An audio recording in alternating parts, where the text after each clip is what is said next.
నిన్నటికి నిన్న తెలంగాణ మంత్రుల వాట్సాప్ హ్యాక్, మొన్నటికి మొన్న సిపి సజ్జనార్ పేరుతో సైబర్ చీటింగ్. అటేమో పైరసీ భూతం, ఇటేమో క్లిక్ చేస్తే కోట్లు ఖతం.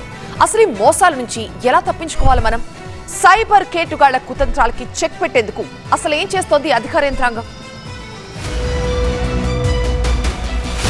Cyber criminals రెచ్చిపోతున్నారు.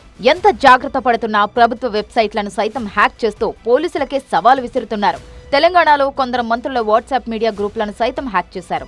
మొదట ఏపీకే ఫైల్స్ షేర్ చేసిన సైబర్ కేటుగాళ్లు ఎస్బీఐ ఆధార్ అప్డేషన్ చేసుకోవాలనే మెసేజ్లతో ట్రాప్ చేశారు.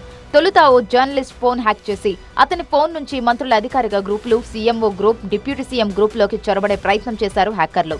వెంటనే అప్రమత్తమైన cyber crime department CMO group తో పాటు మంత్రుల వాట్సాప్ గ్రూప్స్ కూడా సేఫ్ అని కన్ఫర్మ్ చేయడంతో అంతా ఊపిరి పీల్చుకున్నారు. వాట్సాప్ గ్రూప్స్ హ్యాక్ అవుతుండటంతో తెలంగాణ సైబర్ క్రైమ్ పోలీసులు అప్రమత్తమయ్యారు. ఏపీకే ఫైల్స్ వస్తే ఎట్టి పరిస్థితుల్లో ఓపెన్ చేయొద్దని హెచ్చరిస్తున్నారు.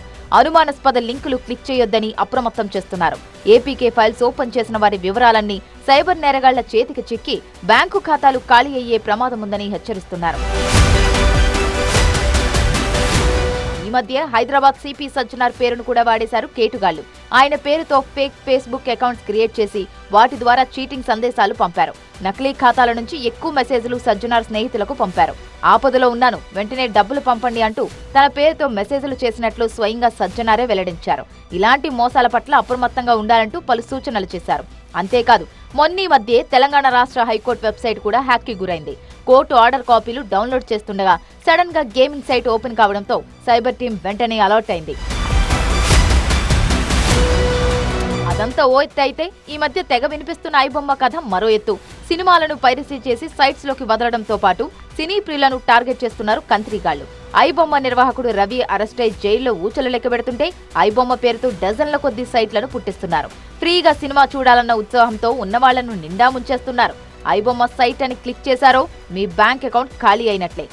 సో ఎటు చూడు సైబర్ చీటర్స్ చెలరేగిపోతున్నారు.